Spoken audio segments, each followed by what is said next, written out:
Welcome back to Dreamin' Dragons.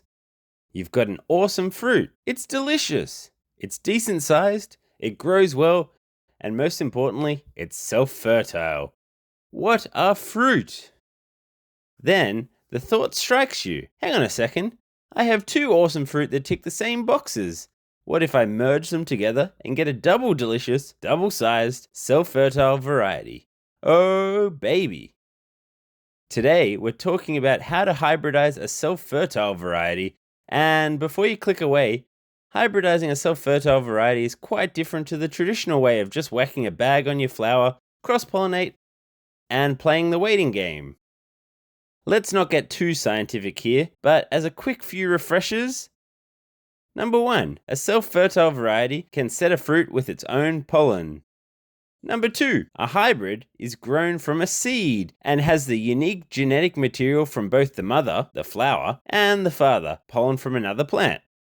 Here's the part you may not have considered when trying to hybridize your super self-fertile dragon. For ease of understanding, and because it's a variety I'll be using in this video, let's call it Townsend Pink.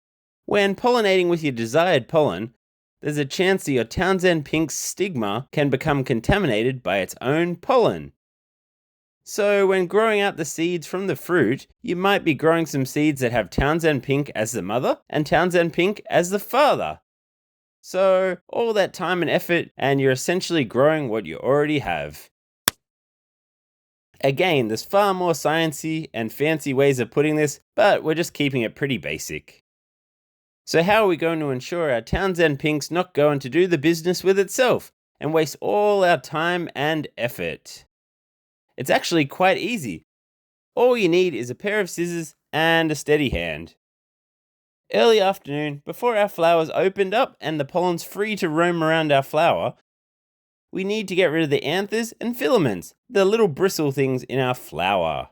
If your flower's open enough and you can see these already, you've left it too late to be certain that they haven't got involved. So try again next flower.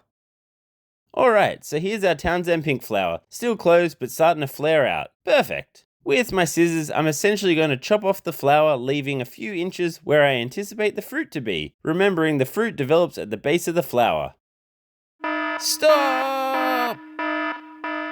Before you go to town on your flower, remember that your stigma and style, the pathway to dragon fruity glory and pathway for our pollen to the ovary, runs right through the middle. If we chop it, you're cooked.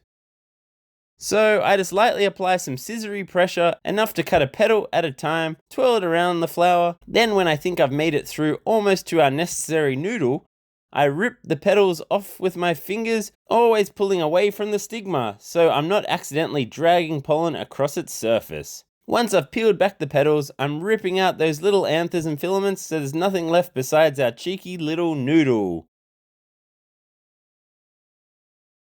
Time to bag our flower and secure him up to minimize any risk of cross-pollination. Once the evening rolls around, collect your pollen you want to use as your pollen source. I'll be using Jingdu pollen, really only because it's the only flower I had opening tonight. But conveniently, it's a decent sized, strong growing, self-fertile variety too, so that's worked out perfectly. It was meant to rain tonight too, so all my flowers have been bagged up, further minimizing any risk of cross-contamination. Jackpot! Quickly unbag our Townsend Pink, hit him up with some Jingdu pollen, and then bag it up again, keeping that bag open for as little time as possible. I whack the date and the pollen source on, and now time to play the waiting game. You can probably get away with leaving the bag on for about 24 hours, but I like to be absolutely certain and keep it on for about 3 or 4.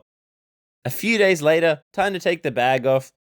Much harder to see our clean, crisp, green-yellow line of success early on. But after a week, you can see our flowers well on its way to Fruitville. Oh yes! If you're wanting to grow out some of these seeds too, track me down on facebook.com/dreamindragons, and I'll do my best to ship some out your way. If you're wanting to drop me a thumbs up down below and subscribe if you haven't already too, that'd be pretty great. Cheerio!